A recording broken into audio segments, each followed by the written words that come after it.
Good morning. Chris Lee and Luke Wyatt here with the Vandy 24/7 podcast, which is presented by FanDuel. We're going to talk basketball today. We'll talk mostly football, a lot of stuff related to that. We'll get to the mailbag. We'll do all kinds of things. But as always, we will start with a shout out to our sponsors. That includes Joseph Bulovas with Bulovas Wealth Management of Raymond James. If there's one thing that we all share, it's that our lives are all unique. At Raymond James, we believe that is worth celebrating because financial planning isn't just about numbers and figures. It's about creating the life you envision. So whether you're building a future or preparing for retirement, a Raymond James financial advisor can guide you each step of the way, all while following a plan that is uniquely yours. That's life well planned. To learn more, call financial advisor Joe Bulovas with Bulovas Wealth Management of Raymond James, 615-645-6742. Raymond James and Associates, Incorporated, members of New York Stock Exchange, SIPC. Thank you to former Vanderbilt kicker Joe Bulovas for sponsoring this show. Basketball season, that's now underway. That is brought to you by my friend Steve Andrews and the Wash House. Commodore fans, don't let your weekends don't waste your weekends stuck doing laundry when you could be cheering on the doors at the Wash House Laundry Center. We've got your back with our brand new pickup and delivery service. We'll pick it up, wash it, fold it, drop it back off, fresh, clean, and game day ready. Perfect for busy students, fans, and Nashville families on the go. Schedule your pickup now at washhouseclean.com and anchor down with the Wash House Laundry Center. Special thanks to Steve, good friend of mine, wonderful human being. Again, help out those who help the show. Luke Wyatt, welcome in. By the way, looking for a sponsor for baseball seasons. If you're looking for an opportunity, we've got a need there. Anyway, speaking of needs, I need to shut up and let Luke talk. Thanks for being here, my man. Well, good morning. Everything's fine and dandy. We still got everything in front of us in football. Still have a chance to do it. And was at the basketball game the other night, and if those 9 guys that played and you add Mason Nicholson to the they could be pretty darn good. Yeah. Spoiler alert. I'm really, really bullish on the basketball team. I'll tell you how bullish later, but we'll start talking football. I want to get into the playoff ranking, but the Texas game to me was just a weird one because Texas dominated the first 3 quarters. And I get that, game script, Texas probably playing some second teamers, playing a, loose coverage. Sometimes when a game's over, another team lets down, whatever. I totally get that. But hey, look, let's be honest. And a lot of what you saw Saturday was Texas probably being its best version of Texas. And if that happened, you didn't think they were going to win. It did happen. I think Sarkisian game planned them really well. But let's also be honest. And again, some of its ability, some of its athleticism. Texas had more of that than Vanderbilt. But also, I don't care what kind of athletes you're playing against. The missed tackles when you had a hand on guys were in position. That's the worst I've seen it all year. The offensive line played its worst game. Pavia made a big turnover early. I don't think Vanderbilt could have possibly played worse the first 3 quarters than it did. And yet they were an onside kick away. I mean, it went through a couple of people's hands. And I think if they get it, they win the game.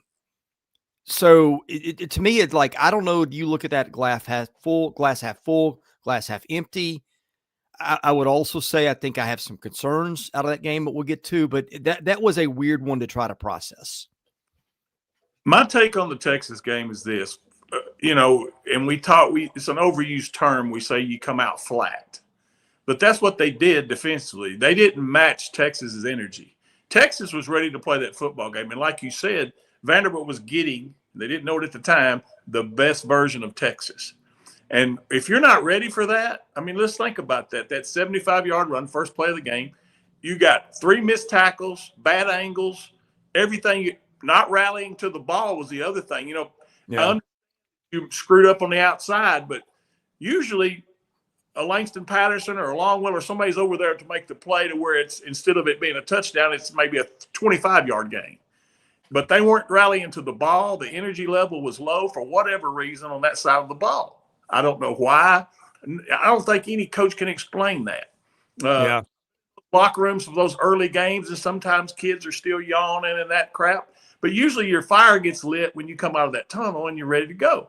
But obviously, we were not ready to play football. I don't think, I'll be honest with you, Chris, even though it was Texas and all their talent, I'm not sure if we were playing Utah State that we wouldn't have given up that many points in the first half. That's just how. I think you might be onto something. I mean, and give Texas got athletes, man, but all like even that first play, I didn't think that Arch Manning threw a great ball. I mean, my first blush, it's like he's thrown it in front of him. They're about to drop a screen pass.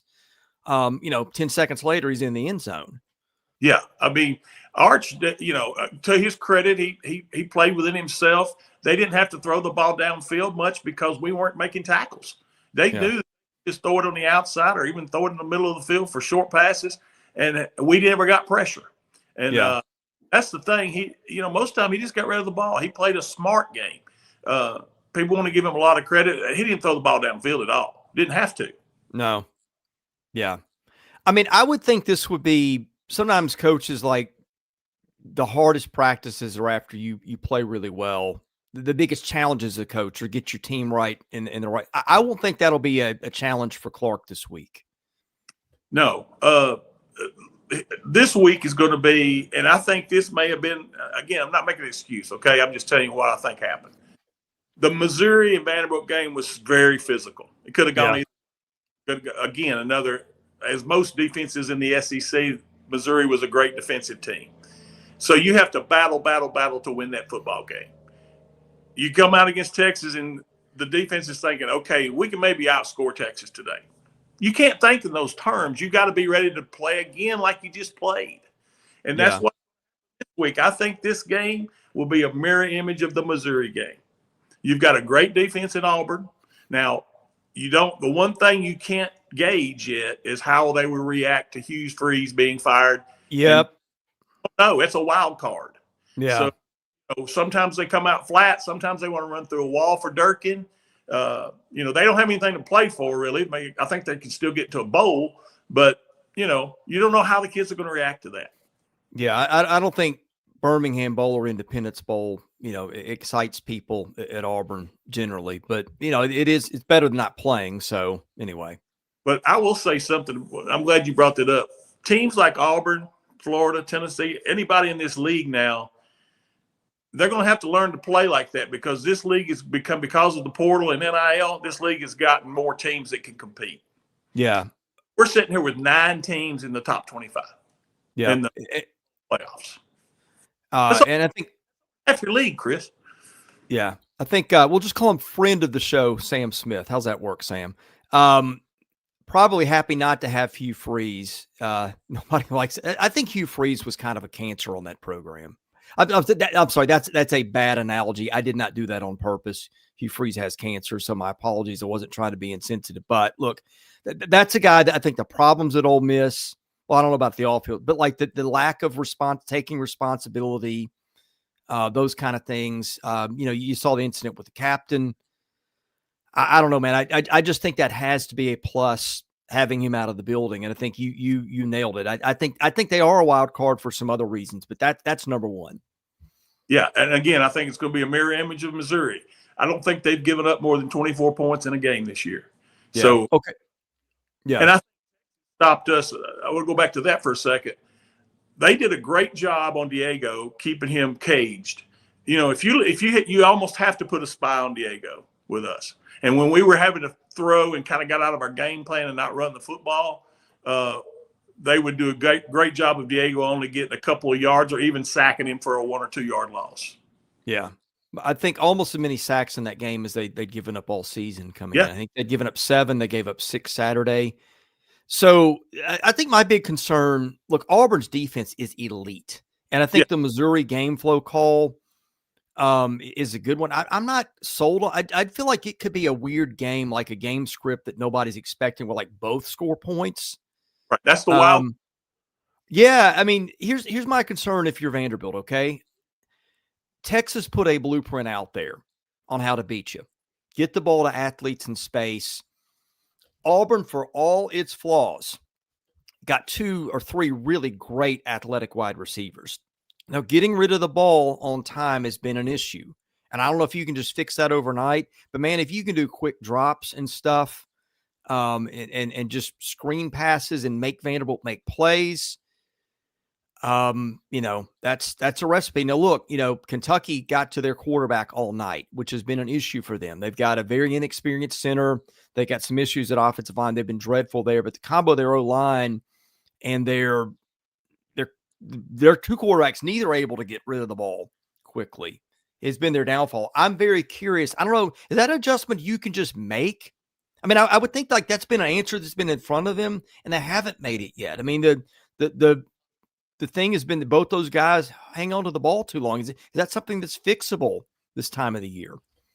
Well, it's fixable in the fact that if you start out the game early and get some success like Texas did, then with us playing poorly on the outside at the beginning of the game and throughout the first really 2 quarters, that gives another team confidence that they can do some stuff they haven't been doing all year.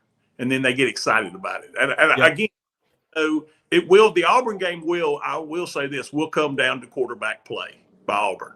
If their quarterback, whether it's Arnold or the other kid, if they play well and play better than they've been playing, we're in for a tough day. If not, I think Vanderbilt wins the game. All right. Vanderbilt feels like has kicked off to start pretty much the entire season. Feels like they've won the toss. Bill keeps commenting, feels like they win the toss every week. I'm wondering what you do, because like if you get Auburn, you kick off, you get them a 3-and-out or a turnover, which they don't really turn it over a bunch. It becomes kind of like, okay, here we go again. On the other hand, Vanderbilt's defense has really, under Clark, not started well. I mean, pretty much as long as he's been here. It's gotten a little better, but do you run the risk if you give Auburn the ball? Your defense does what it did last week. You're out of position. An athlete makes you miss. All of a sudden, Auburn's 7-0 before Vanderbilt's got the ball, and then they've got some confidence. How do you play that if you're a coach? I'd still do what we've been doing. I would kick it to them.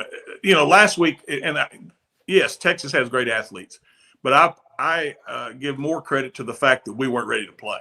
I mean, we've played against good athletes all year. LSU's got great athletes. Missouri does. South Carolina does.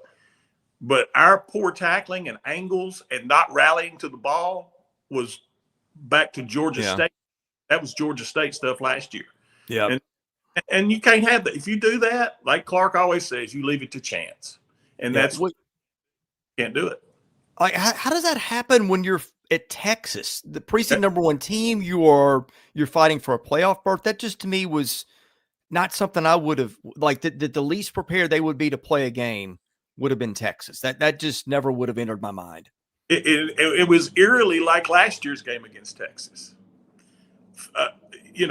Same type of thing. Their athletes beat us, and they were physical, and we didn't play well. I didn't think the first half against Texas last year. I think we wound up losing by a field goal last year.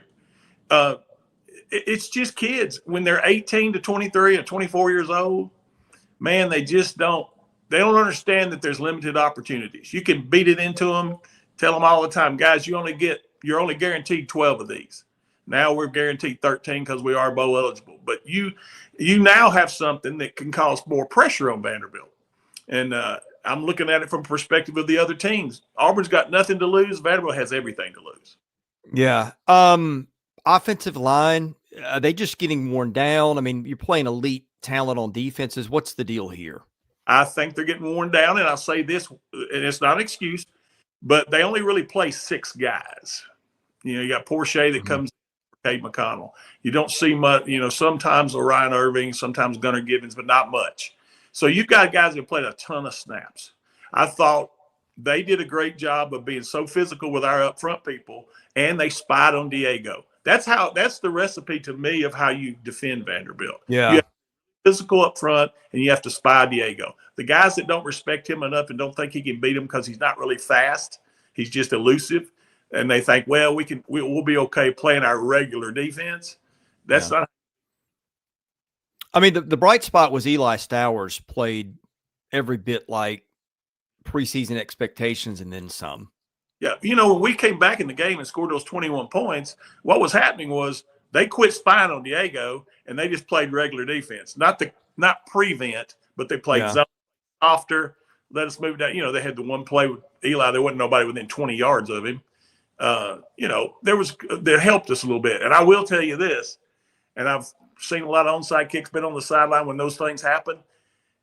Two things went against us. It started raining during that last drive, if you remember. It wasn't raining, and raining pretty hard. So that ball was slippery on the sideline. And then I think it was Nick Rinaldi that I think Lane would have had it, but Rinaldi hit him, causing him to bounce with the ball. So it's just, but when you're put in that situation against a great team like Texas, you're not going to be able to overcome a slow start like they had. What do you think changes offensively this week? The motion kind of comes and goes with them, jet sweeps. Like they have some bells and whistles they haven't used. Like Stowers has not thrown a pass yet this year. I'm very interested in what the game plan looks like. Well, something that encouraged me was that when we had to go away from our game plan, which is obviously controlling the clock and running the football, which when you get behind like that, you can't do, we were still able to throw the football. And even though we gave up those 5 or 6 sacks, we still protected pretty good. If we come out and are able to run the football at all, and when I say that, I mean getting 3 and 4 on first down instead of 1 and 2, then we'll win the game. I don't have any, of course, unless there's a bunch of turnovers. I just feel like that's it. It's back to the old adage that if we can run the football and control the clock, we'll win the game. College football playoff rankings, Vanderbilt checks in at 16th. What went through your head as you're watching the rankings? Well, I started looking at the teams above us that need to lose. I think Virginia and Louisville will knock each other out there. The one game I'm intrigued about is Texas Tech BYU, and you can help me with it. Will the loser of that one be eliminated, or it still come down to who wins the championship game, or if they have to meet again? The Big 12 is murky to me. I think the Big 12 could get anywhere from 1 to 3 in, especially with where Utah is ranked. Now, there's a couple things that stood out. And by the way, I'll cut to the chase here a little bit. I watched it last night. We did a live stream on Southeastern 16. I'd done my homework. I was like, okay, when these rankings come out, it's going to tell me some stuff about what the committee did. I think my biggest takeaway was Notre Dame at 10. That means Notre Dame is going to be in the playoff unless it loses out, which Pitt is the only team I think that can challenge it. That's away, and I think that's the last game of the season. So now here's what's very interesting. They grouped a lot of teams right next to each other, and I'll give you an example. They grouped BYU and Texas Tech at 7 and 8. They play this weekend. They grouped Texas at 11 and Oklahoma at 12. Head-to-head, Texas got the win. Texas was a spot ahead. There was another one there, too. Georgia, Ole Miss, 5 and 6, played head-to-head. Georgia won. Georgia ranked ahead. And there was one more in there, and I can't think of what it was. But that was one thing that jumped off immediately, which was not a shock, right? But what they did is they grouped a lot of those teams. They put them right next to each other. And so we're going to put the team that won the head-to-head first. Now, I'll tell you where they didn't do that. 2 lost Notre Dame and 2 lost Miami. 2 lost Notre Dame at 10. 2 lost Miami at 18. Miami beat Notre Dame. I don't know if it was honest ranking or chicanery, but putting Miami that far down, to me, said okay, because if you rank them close and you stay consistent, Miami's going to be ahead. And it's not like Notre Dame I think Notre Dame's a better team, but it's not like they have beaten others than USC, just a bunch of heavyweights. That felt engineered to me. That also, I think, will end up being good for the SEC because Miami at 18 is going to have a hard time. It doesn't really play anybody that's any great shakes down the stretch. Agree. I'm sorry. Go ahead. No. I mean, that was my main thing. The other thing, okay, looking through it, I think Group of five is going to get one clearly. Didn't have anybody ranked, but somebody's got to go right now. They said that's Memphis. Who cares? It's going to be somebody that's, I think there's like still 7 teams, but there's not going to be an extra group of 5 team, not breaking new ground there. I think the ACC is probably only going to get one, which was big for the SEC. Yep. The Big 12, I think feels like is going to get 2, but it could be 1. It could be 3. I think 3 is very unlikely, but I don't think it's impossible. So watch that, including BYU, Texas Tech this weekend. And it feels like the Big 10 is at 3, but I'm telling you, if Iowa beats Oregon and Iowa this weekend, that gets really interesting. And here is why. Oregon's going to have 2 losses. Oregon is currently at 9.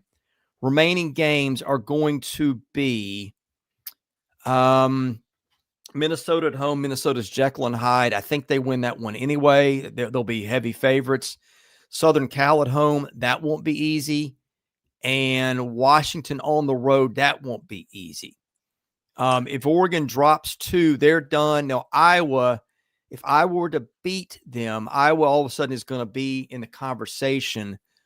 But Iowa has got remaining games with Southern Cal on the road and Nebraska on the road with Michigan State at home in between. I think what you're rooting for Saturday, in my opinion, I think you want Texas Tech to beat BYU. BYU's got a chance to pick it up another loss or 2 later. I think Texas Tech's the best team in that league. And maybe for Utah to drop one somewhere else, I think that might, if BYU is another one that might get the Big 12 down to 1. And I would really, if you're Vanderbilt, really be rooting for Oregon Saturday, or for Iowa Saturday. I'm going to simplify it in my mind. I think, and it's not going to happen this week. I think Texas has to lose a game and Oklahoma has to lose a game. It's that simple. If those 2 well, lose, that too, I hadn't gotten to the league yet, but yes. Yeah. If they lose a game, and I think they both will, looking at their schedules, if they lose a game, then Vanderbilt will jump them. And I think there will be 5 SEC teams, unless Missouri upsets Alabama, are they playing A&M, Missouri? Yeah. Unless Missouri upsets Columbia, because that would put them back in the conversation for sure. I think. Yeah, but behind Vandy.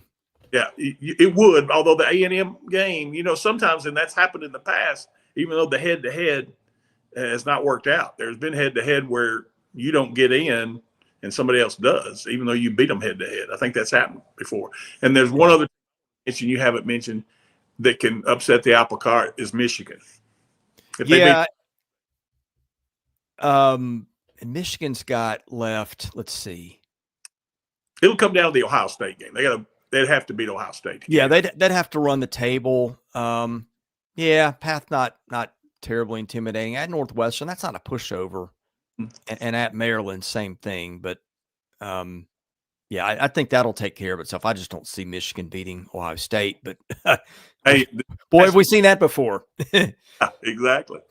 I think people think I'm crazy. I am a little worried about a 10-2 Vandy up against a 3-loss Oklahoma or Texas because they're just going to have better wins. Here's Vanderbilt's problem, and it's been kind of dawning on me slowly.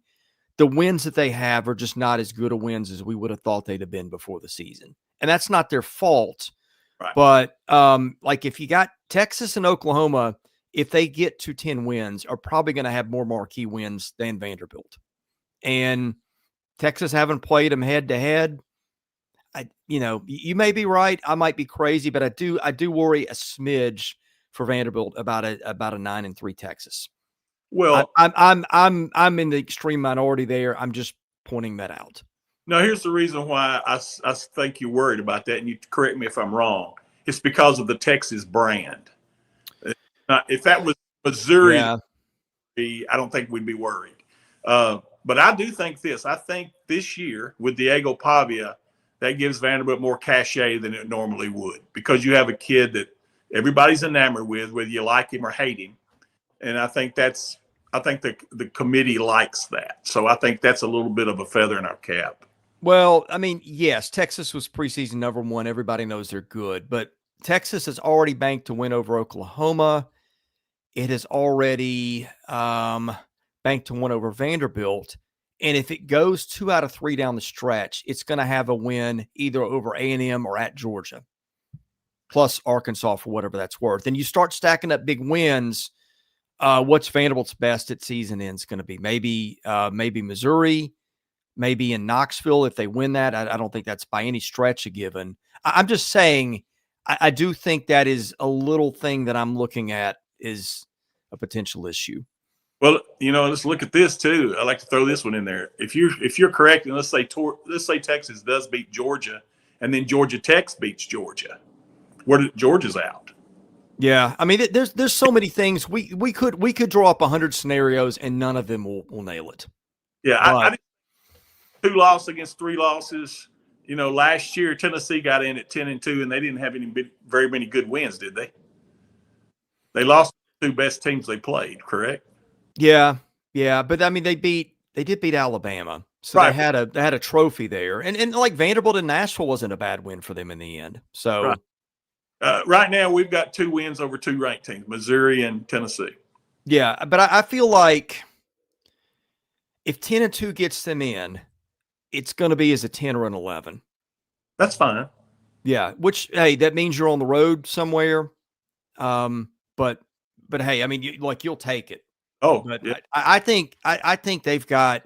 I don't know. I'm a little concerned with the cracks we've seen. I think running the tables, it's not impossible, but I think it's going to be hard. I think Tennessee's matchup problems offensively with their speed and getting guys in space. I mean, you saw the blueprint, and Josh Heupel's no dummy. It's kind of like what I talked about this weekend. How will Auburn play?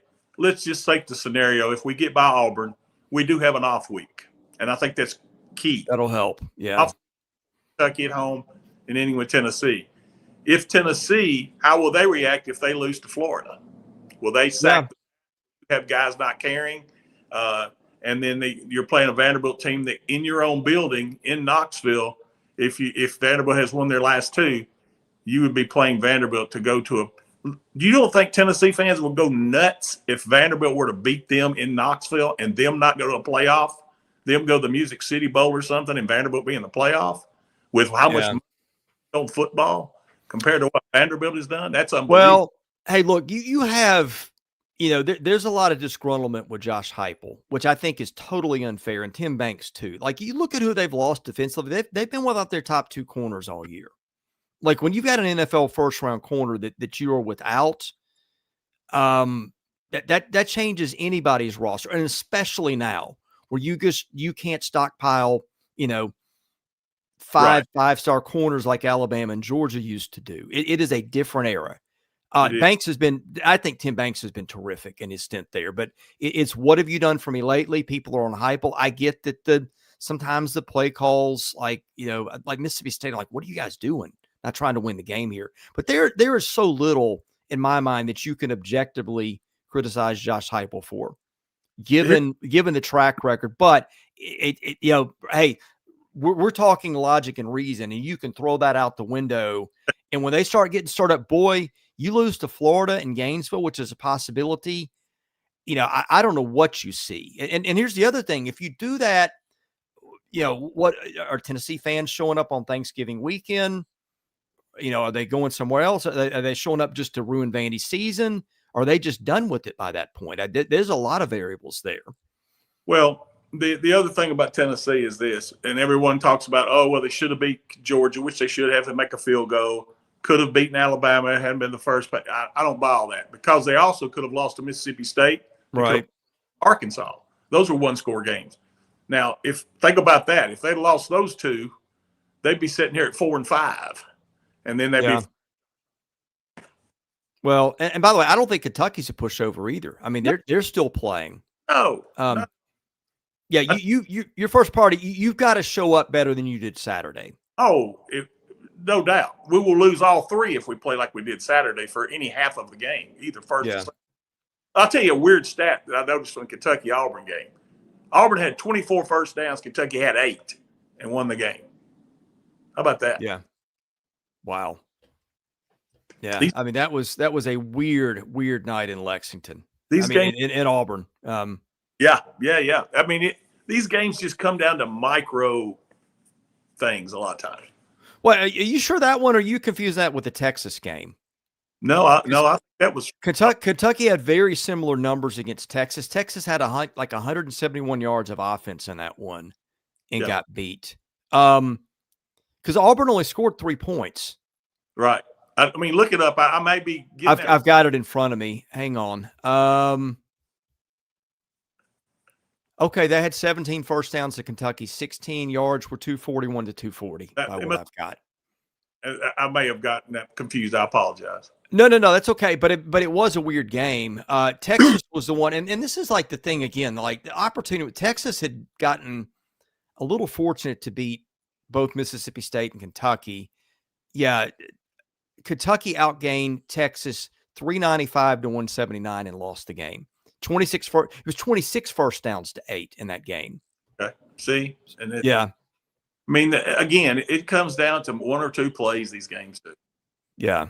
Think about it. As bad as we played, we still come down. If we get the onside kick, more than likely we win the game, at least tie it and go to overtime. Yeah. Anything else on Vandy football before we talk hoops? No, I'm good. Did you go to the basketball game? Did.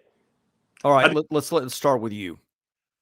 Saw more 3-pointers go in than I've seen in any 2 games there. It seemed like in a while. But what I'm excited about is last year we had Jason Edwards, who kind of went to he was like a microwave when we needed points, and he did a good job with that. But I like this team better, and I'll tell you why. We have 4 or 5, maybe 6 guys that can hit 3 step. You feel comfortable with shooting a 3. Yeah. Plus, we've got more size. I still am a little concerned because Nicholson's hurt. We haven't seen their true inside game depth. I don't know what to think of that yet. Coach Byington said something interesting that I liked in his press conference. He said, we're going to have a session in practice where Devin McLaughlin rebounding class, because no one else did anything on the glass the other night. That was the only negative. Yeah. From what I think Nicholson sounded like Mark said he'll be out of like another week. From what I have heard, I didn't see this, but Nicholson had been really good in practice. I think he's been sick for a while. He was extremely underwhelming in that Virginia game. Now, Virginia had some really good bigs, and I think Virginia is better than people think. Virginia won its opener, I think, over Rider, pretty big. Well, like no surprise, but one of those, their freshman big that let Vanderbilt have by 21. So I think, but Vanderbilt still won the game, despite Virginia having like a ton of dudes right where you can hurt them. So I think if Nicholson, if my info was good, and if Nicholson gets healthy, I'm like, the guy's 6'10", 290. Yeah. I mean, just standing, and he did block shots at Jacksonville State. Just having somebody that can stand there. Now, it may be, maybe a few weeks before he gets back into basketball shape and looking good, but I do think they've got that in reserve. I think Washington has looked okay in stretches. And McLaughlin is still like, man, he is such a glue guy underneath. He is. And the thing that without Nicholson, you have to play Devin down low a lot. And that's we don't want that. We want Devin at the 4. And Washington, the only negative I can say about him so far is I haven't seen the physicality I would like. Yeah. There, because I watched him at North Carolina last year with the kid that used to be at Vandy. What's his name? The big guy. Yeah. Anyway, I watched them last year in several games, and he played a lot more physical than he did. I've seen in the scrimmages and this first game. Man, I'm Tyler Harris and Tyler Nickel in at the same time. I mean, God help you trying to defend them. Those guys are both, I think, they're not only really good shooters, they can shoot them in volume, and they're just so big. Like, you're going to have to – they're going to be able to get shots off just because of the height and the length. You know who I think, and reading between the lines of what Coach Byington says, one of the key guys on this basketball team is A.K. Okereke. Yeah, I was going to get to him in a minute, but back to, like, I was sitting with Joey Dwyer in the press. Like, how in the world did, like, Tyler Harris not end up at Duke or somebody like that? That kid is gifted. The only thing I'll say about Tyler, and I know this because my nephew lives in Seattle, he watched him play a lot of basketball at University of Washington. He has a lot of nicks. In other words, soft tissue sometimes flare up. So he's never 100%, seems like. Hopefully Yeah. that's behind us.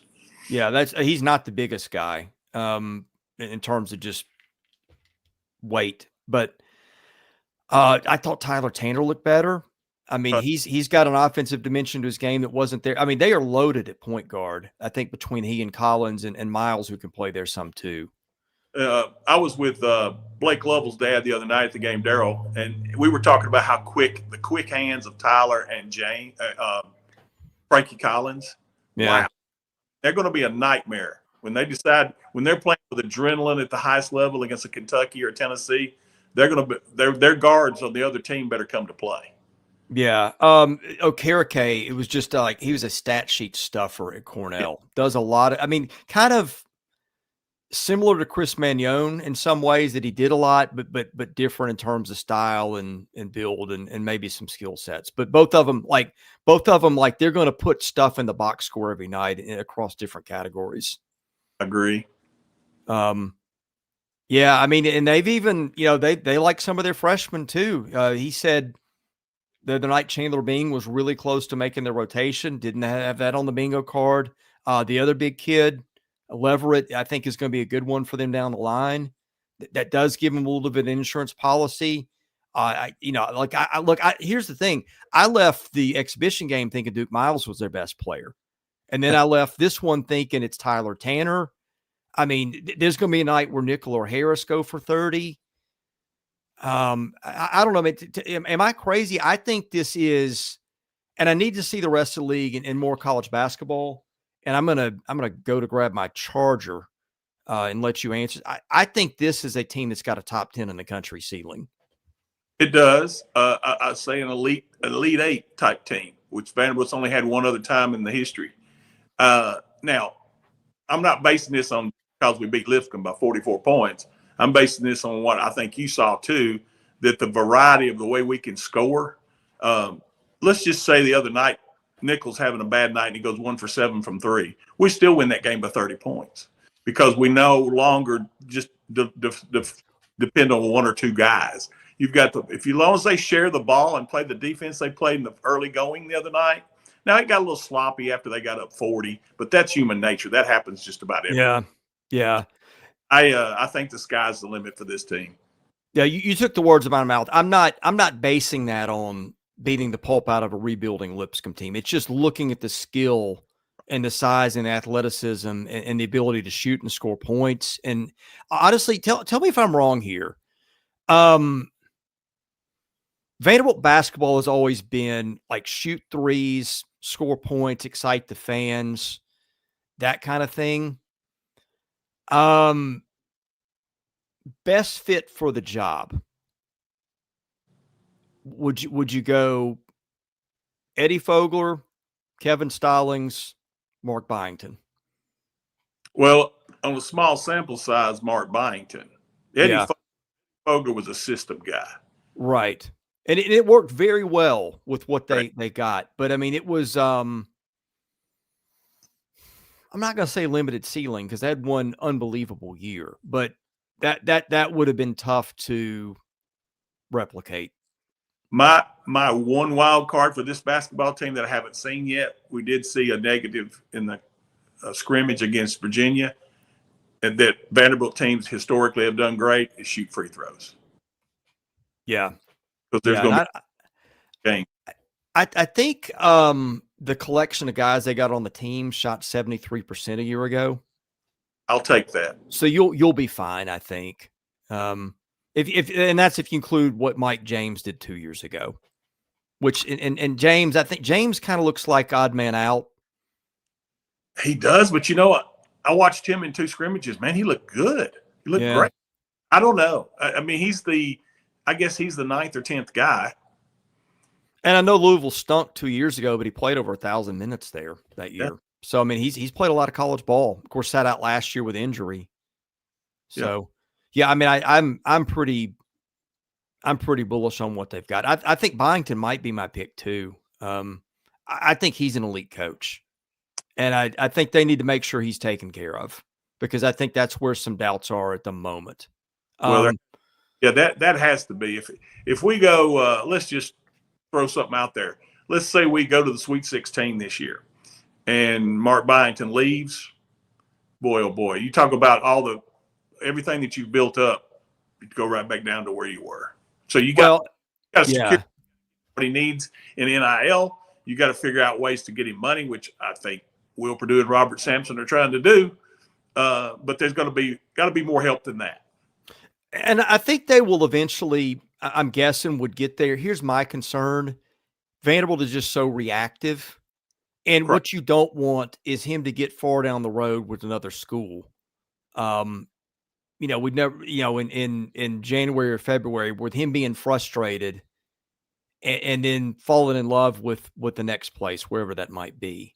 But Vanderbilt, they've got to get ahead of that, I think, rather than just be like, okay, well, at the last minute, come in with a Brinks truckload of cash. I mean, that might work anyway, but I'm just saying, I see some cracks in things as it stands right now in their approach to him. I'll tell you this. I think something that's important to Mark Byington too is filling that place with Vanderbilt fans. Yeah. I watched night during the lineups and he's looking around and there was probably, they announced the crowd at 6,000. There was probably 4,500 to 5,000 there, which for Lipscomb game, that's fine. But I think he's thinking, look, if we don't get this 3F and 3L with Vanderbilt fans and it's Kentucky and Tennessee and we have to play with only 10,000 Vandy and 4,000 of Kentucky and Tennessee fans, he wants to get that done. It's similar to in football where we made headway, but we're still not there. Yeah, I mean, it's back to the same old thing that they've done so much to kill sports for the last 10 years that it takes a while to build. And I still have some questions about the efforts to build the fan base back. Well, here's the thing. They had the best opportunity they've had since I've been around, and here's why. You've got 9 teams right now that are either preseason ranked in the top 25 or are ranked right now. So 6 of your teams that aren't ranked. And then you got one sport that's brand new in volleyball, which, of course, will take time. So, when you better strike when the iron's hot. If not, you'll go backwards. You got to. That's the thing I've always said about Vanderbilt, and I worked there for 40 years and dearly love it. Administration sometimes, and I'm not speaking about Dearmeyer because he's done everything right that I know of. Yeah. Sometimes people get comfortable because, listen, winning means everybody there works more. Yeah. Yeah. And people get comfortable and say, okay, we're good enough at this. We don't need to add that. But you better keep pushing in every aspect. That and that's my concern too. For reasons you and I kind of both know. Yeah. But I meant to bring this up in football. And by the way, I'm at Vandy Chris 24. I'm going to get to your question in the mail. I'm going to add that to the mailbag in a minute because I think I want to hear. I'm going to answer it. I'm going to see if you answer it the same way. But the thing that's been kind of a steady undercurrent recently is the football success has really got people excited. And I'm hearing donors at Vanderbilt didn't even know were out there that are worth a lot are coming forward and saying, hey man, I'm willing to step in and help out. Like people they didn't know were there. So I think, and I think that will carry over to basketball too, probably. But I mean, in terms of a financial thing, that's something I've heard pretty consistently is that the money is potentially coming from more places and is as energized as it's been in a while. That is true. And I know this for a fact because there's 3 or 4 of them that I know that have come forward and given money that didn't in the past. And but now there's also a couple that want to give money. Yeah. But they want to make sure where their money's going, which is that's still a big issue. Still an issue, and it needs to be clarified. I don't know exactly. I'm not blaming anybody necessarily, but that should be clear. If someone wants to give you $25,000 and they say, I want football, you figure out how to get it to them. Don't make that somebody else. You figure out it's going to a new offensive lineman or whatever it may be. You can designate how you want that money spent. You should be able to because everybody else is doing that. Well, the concern, tell me if I'm wrong, and I've heard that too. The concern stems from, hey, we'd like to give money to this. And it's like, well, hey, that's great, but would you consider giving some of this money over here to this other sport? that somebody may not be interested in. And I think that's a thing. I don't know if that's causing people to go, we're not Forget going to give you money because we either forget it, or we're not going to give you money because we think that if we give you that money, you might take it and do something else with it anyways. Is that what people are concerned about? That like if they get it clarified that it's going to promise is going to be broken. I'm not trying to put words in anybody's mouth. I'm just asking a question because I hear that same thing too. I can only go about what historically has happened and what happened in my situation. I'll give this to you. I had 2 former players when I was the head equipment manager for football want to come in and give the money to make the equipment room larger, put my name on it, which didn't matter to me, but they wanted to give money to make the equipment room larger. They went to the comptroller, that's what the title was at the time, and they said, well, we'll take that money and we appreciate it, but we're not going to do it. We're not going to use it in that area. Yeah. Hear what people want. If people say, we want to buy the soccer team, whatever, take the money. Don't try to say, well, we need this much for women's volleyball or this much. We're going to take your $25,000, but we're going to divvy it up. No, it's their money. Yeah. Let them do with it what they ask you to do with it. Yeah. By the way, the day the locker room is named after you, as things currently stand, will be a cold day in hell. Oh, it won't. Listen, I don't. You know exactly what I mean. You know what? Someone thought the Wyatt lawn was named after me, and I said, no, that's Joe Billy Bob. That was not me. Man, there was a question here, and it's gone. Well, anyway. Oh, I know what it was. All the stuff from top down, university giving. I know them when they fired, gosh, I can't think of her name, the development woman who'd run it for a while that Dearmeyer got rid of really quickly when he took that job. How much of the climate at the top has changed in terms of tolerance for athletic donations? Now, I will tell you this. Somebody's told me, and I believe this, that the board, a trust, which often doesn't matter. It's usually a few key members, but it's not I don't think it's a thing where people just don't care for sports or don't like sports has been in some case and are anti-funding. But I think that climate has changed too, from what I'm told. It has, and I tell you what else has changed. I think the fact that they've seen what success, what in a small last couple of years have done in football and basketball has done for the reputation. Yep. I mean, we've said it for years. It's the front porch of your university. It gets more clicks than anything out there. Anything. Yeah. The hospital. Anything. It does. Whether you like that or not as an academia, you got to be smart about things. It's going to help everything. Even if you're getting more money for athletics, that means you got more money, less money that you have to spend on the English department. Yeah. I mean, sense. People just let their pride, and I'll say it this way, and I'm being kind of crude here, but the nerds get their feelings hurt because, oh man, we need a new library, but they want to give it to an indoor facility in football. Yeah. I got a challenge for somebody out there with the means. I would like to see someone try to donate 7 figures to name the weight room after you under that condition, or the equipment room, and see what the response is. They'd reject it. I know they would turn it down just because. Yeah.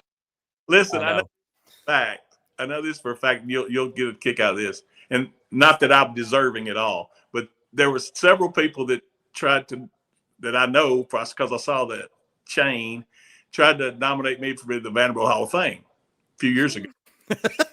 Boy, did that get shot down like a fish. Right. I mean, I'm not deserving of that at all. I'm very but the Hall of Fame election's always interesting. It's always kind of like, oh wait, they haven't put this guy in yet, and like, who are these people? And then like the names, but that's always that day when that is released is always kind of comical to me. So what happened? I mean, well, no, I'm not going to put you on the spot, but I think you and I, like, if we could have been in the room to see that, We'd have laughed our butts off at how that went. Well, I had somebody in the room that told me exactly. They were recording with their phone. Oh, can you repeat here? Or are we going to just let that go? Never do that to that person. Okay. Okay. Listen, there was committees that I asked to be on, and I was always told, well, we got to run it up the flagpole. That's the old cop out. Let's run it up the flagpole. And then they never get back to you. What rank is chief petty officer in the military? Oh, I don't know. Is that rear admiral lower half? That's what a Commodore. I don't know. Feels like there's a chief petty officer over there though, maybe. Yeah. Just gonna throw that out there. All right. Let's get to the mailbag if I can find it. Our mailbag is presented by Sutherland & Belk, because of course it is. Who else is going to sponsor the mailbag?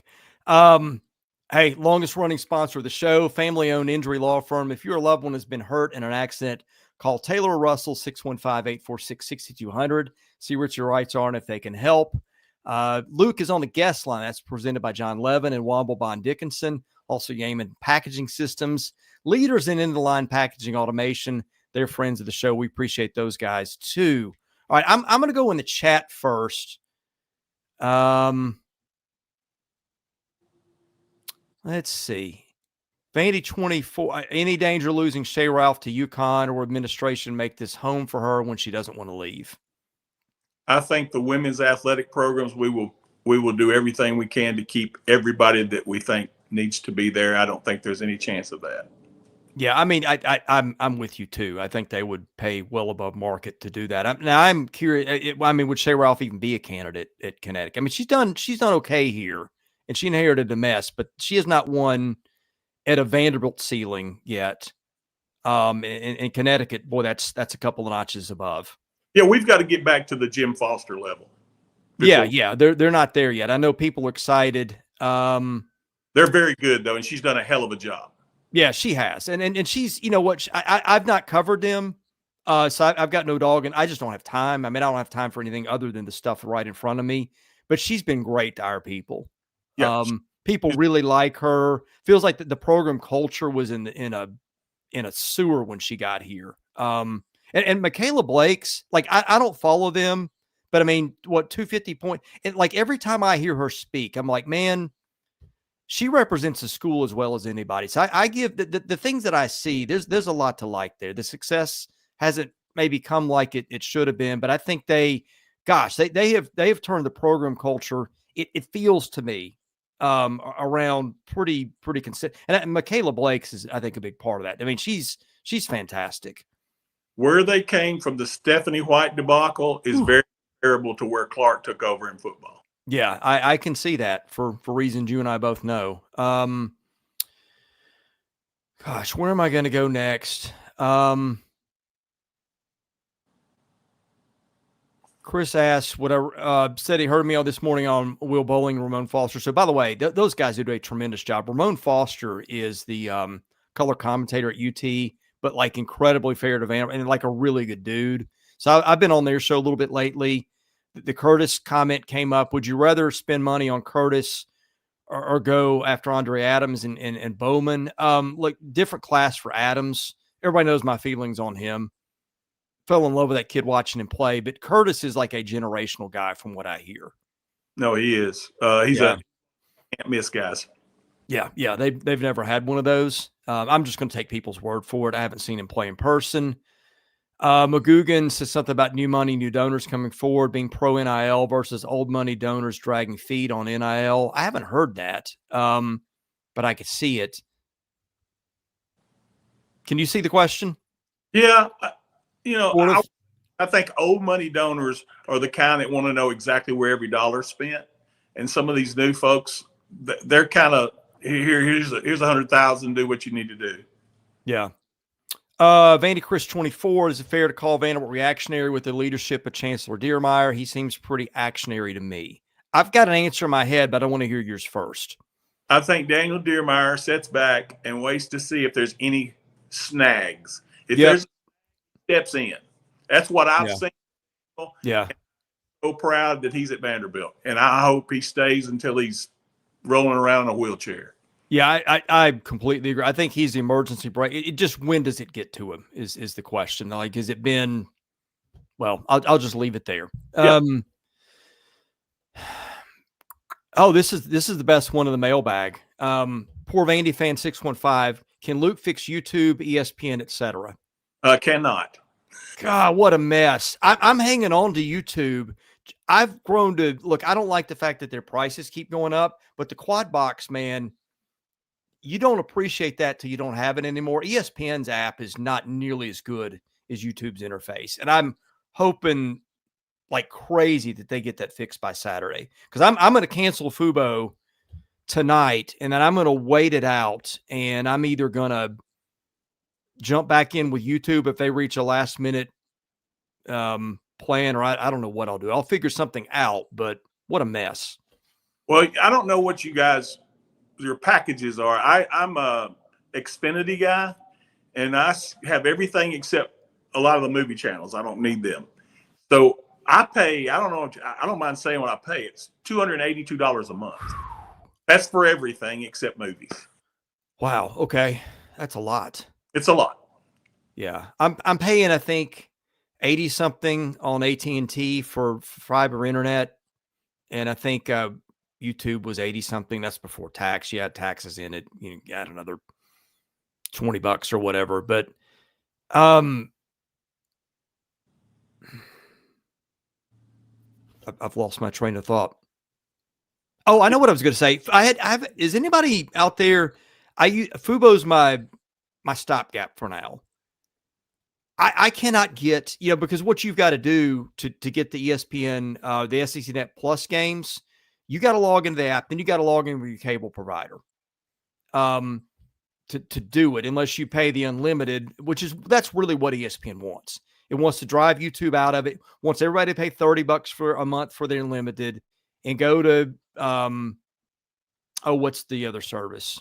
Hulu, which I think Disney has a stake. That's what they're trying. ESPN is trying to bully its way to getting everybody over there, and then it's just going to jack up the price. Probably inferior service. They're just trying to create a monopoly. Yeah, look, I'm not sitting here waving the flag for YouTube TV. God knows Google's got money coming out of its ears, and I don't like the way they've doubled my price. But hey, again, quality's been great. I cannot get. We've tried it several times. I cannot. What's supposed to happen is you log into the ESPN app with your subscription to a provider that works with their service, which Fubo is one of those, and then you can get the SEC overflow games on the app. Hasn't worked for me yet. Yeah, I can what am I paying for? I can in all of them. I don't have a problem with getting any of them. Well, I'll be in a different service Saturday. I just don't know what it is yet. Right. Yeah, I mean, I think we answered the Deermeyer question. Oh, we're all right. I'm into the mailbag on the site. Vandy fan 615. How can someone claim Utah and Virginia are better football teams than Vanderbilt with a straight face? Virginia, I agree on. Utah, maybe not as much. I agree with that too. But here's the thing: you have to always look at the conference they're in and the schedule they play. People say, "Well, the schedule's the schedule." You have to look at that. I don't care. I always do. I was, and you and I kind of disagreed on this. Even when Stackhouse was here the year I felt like there was enough evidence for that team to make the tournament, even though we didn't. Yeah. That's just who I am. It's a schedule. No, I think that team actually probably deserved to be in the tournament based on who it beat, but the metrics they used, they didn't plan well, and it was predictable. So, let's see. Oh, this is a good one, I'm sure. I don't know that we've ever talked about this. JC Vanderman, I know it's a couple weeks late, but when we get the story, the botched 2-point conversion turned block PAT against LSU in 1997. One of the worst days in my Vanderbilt life. For people who don't know, that was the year we're playing Jerry DiNardo, who had just left Vanderbilt, and we lose 7-6. Well, we come down there. We're going to go for 2 to win the game. We've already talked about that. Coach Lambert, Coach Woody, everything. Okay, we're going for 2. Here's what happens. We go out, we get ready to run the 2-point conversion. We run it. We don't realize, and this is a coaching thing, or maybe it was a Damian Allen thing, they've already started the play clock. I remember watching this. Delay a game. Okay, no big deal. Come to the sideline. They're deciding what play to run. They're kind of arguing about which play to run. Again, they start the play, spot the ball. We're going to get another delay game. So then, at that point, you got to kick the extra point. They block it. We lose 7-6. I got swung at by Paul Dunn because I was yelling, "The clock's running," and they were like, "No, you don't have." It was painful. I felt so sorry for those kids. They deserved much better. It was a painful day. Yeah, that was something else.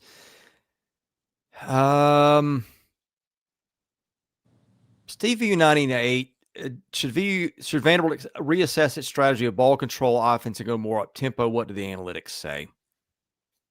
I don't know about the analytics, but I think their strategy is great. I'm not going to question anything Tim Beck does until he gives me a reason.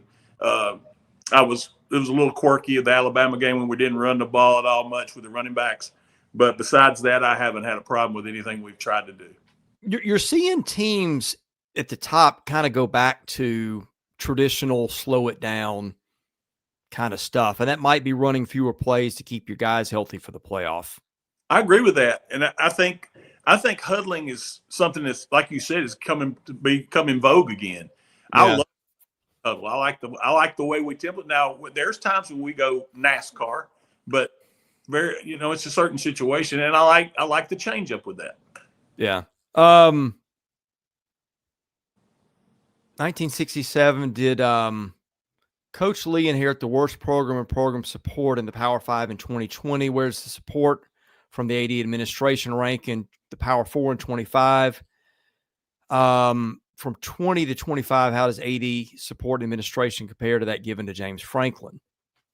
Oh, well, there's no comparison. But I can't speak to the other 125 teams, but I can speak to the Vanderbilt history since I've been alive and been around it. It was the worst situation, period, with all facets of it. Not just, we were in the middle. You got the COVID, the way it was handled. Everything I thought was handled very poorly. And now, whose fault it was, I don't know. If it was groupthink, I don't know. But it was handled very poorly.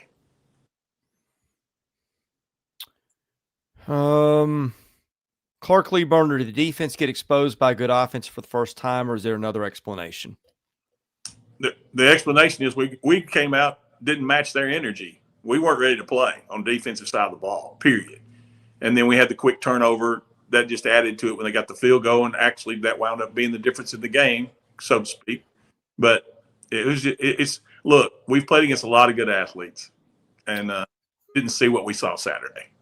VU Hicks 66, how much will the VU administration need to pony up to keep Coach Clark Lee in terms of base salary, offensive, defensive coordinator salary, strength coach salary, facility upgrades? No knowledge of this, but I mean, just adding it up and being fair about everything, you're going to need $6 to $8 million more, period, to keep everything you want, including staff per year. Yeah. My guess is, and it's a guess, it's not going to come down to coaching salary. Like Vanderbilt's usually, even in bad times, Vanderbilt was pretty good about, that was the one thing for whatever reason you could get done there. It's going to come down to the commitment of moving forward. Yeah. Facilities. Yes. Clark is smart enough to know that facilities still matter in this, including weight room, including whatever needs to be done that hasn't been done yet. He's smart enough to realize if we want to keep taking this thing forward, we've got to do that.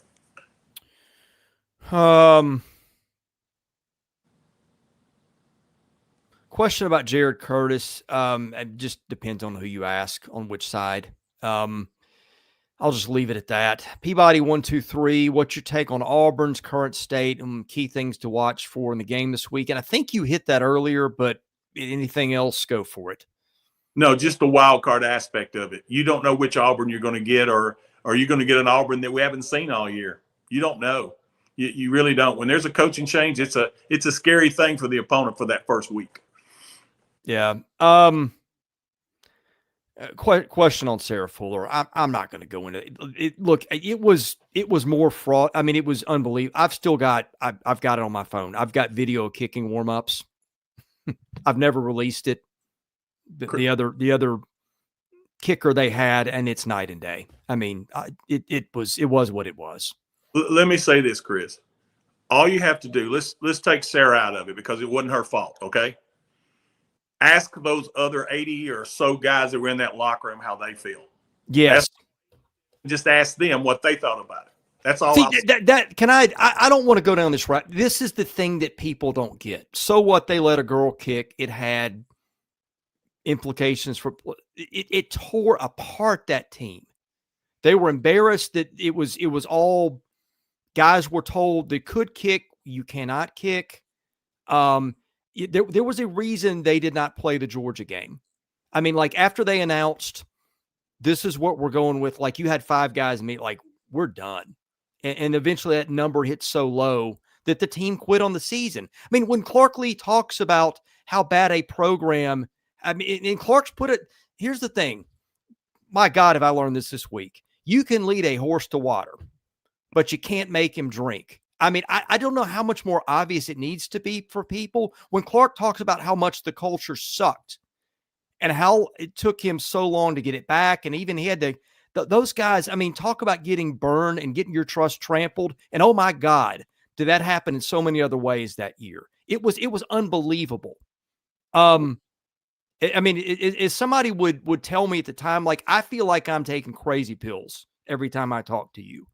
That is what he took over.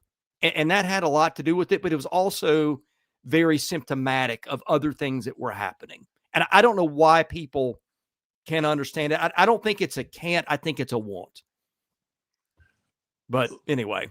This is coming from somebody who was inside the building till 2018. And I was connected to Vanderbilt football even more so, obviously, than now for 40 years. That situation for those kids, I've never felt sorry for a football team. Yeah. They were humiliated. Look, they were completely humiliated. They were, and people can defend it all they want. There was 3 major people involved in that should be ashamed of themselves. I won't name those. You know who you are. Yeah. I know 2. You can tell me the third. I know one's still there. One. Yeah. Well, let's let it go. Yeah. Hey, people can disagree all they want. Let me just tell you, if you disagree with me, you would be embarrassed as to how wrong you are on that. I'm just going to leave it there. Like, it's the stuff people are saying, like, you are an idiot if you believe the stuff you're saying. Anyway, I know, and that's not, I think that's an I know. Magoogs, free Diego Pavia in the passing game. Thoughts there? I'm sorry. Say that again. I apologize. Free Diego Pavia in the passing game. Thoughts? I'm not sure what that's hitting at. Well, I think you were talking about last week when Diego. Okay. Throw and he was throwing the ball down the field and doing it well. Diego's capable of doing anything. He doesn't have the strongest arm in the field most days, but he's so smart and he's so savvy that, you know, he does whatever it takes to try to win a football game. Yeah. Get back, honestly, to more of what we were, like you had talked about earlier, running the ball, running sweeps, running jet sweeps, doing a lot of different things in the running game. Yeah. Vandy Guy 96, do you believe, Luke, there's a real threat that Clark Lee leaves? There's always a threat. Do I think he will? No. If he does, then I'll come on here and tell you why. Yeah. I think. Oh, this is a good one. ACAR 011. Early in the year, we saw a lot more reserve-type players in big moments, namely Lasser and Coleman. Clearly moved away from that to focus more on Stowers, MK, Setti Jr., Trey. Has that been a positive? Hey, I think a Lassiter appearance every now and then, although MK Young's kind of become that guy, maybe that's it, but it's an interesting question. It is. I think it just dictates how the game's going. Is where I think those packages are in there all the time.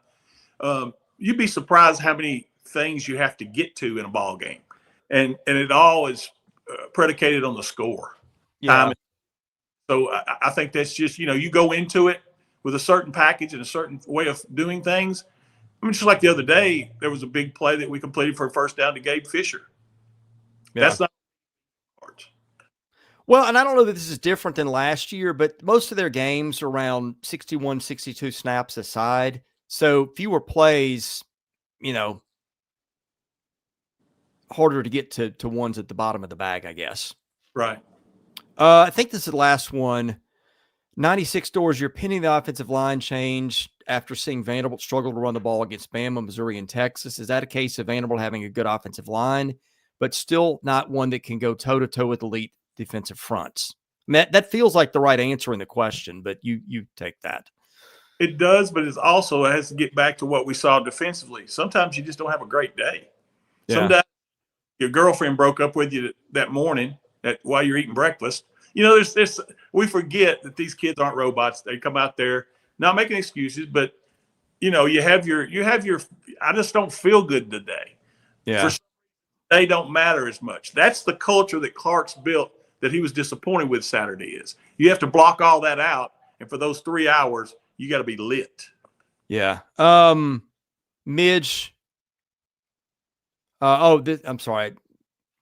The one before this is what I meant to pop up on. The height experience on offense, that seemed to go away. I guess that's a comment that we can take as a question.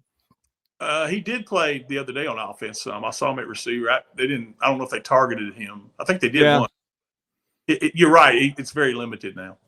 Well, and it felt like for a while the right play was giving him all the reps at corner, but then the receiver plays kind of slipped a little bit. So, yeah. Anyway, all right. Any parting thoughts before we end today? No, I think it was a good show, and I hope everyone comes out. I don't know how Auburn fans are going to react. They've already bought the tickets. I'm sure there'll be a huge bunch of Auburn fans there, but our crowd needs to be like they've been for Missouri and LSU. And it's going to be a tough one. We got to fight it again and come out with another win. And then I feel real good about the last two after an off week. All right. The podcast has always been free. We plan for it to always be free. Here's how you can help keep it that way. Give us a 5-star review on your podcast platforms. That helps us get noticed. If you're listening, haven't subscribed to Vandy 24/7, do that. $99 a year helps us tremendously. Subscribe to our YouTube channel here. That is free. Just hit the button. And if you're interested in sponsoring the show, give me a shout. chrislee70@gmail.com. Thanks for listening. We'll catch you again soon with more episodes of the Vandy 24/7 podcast.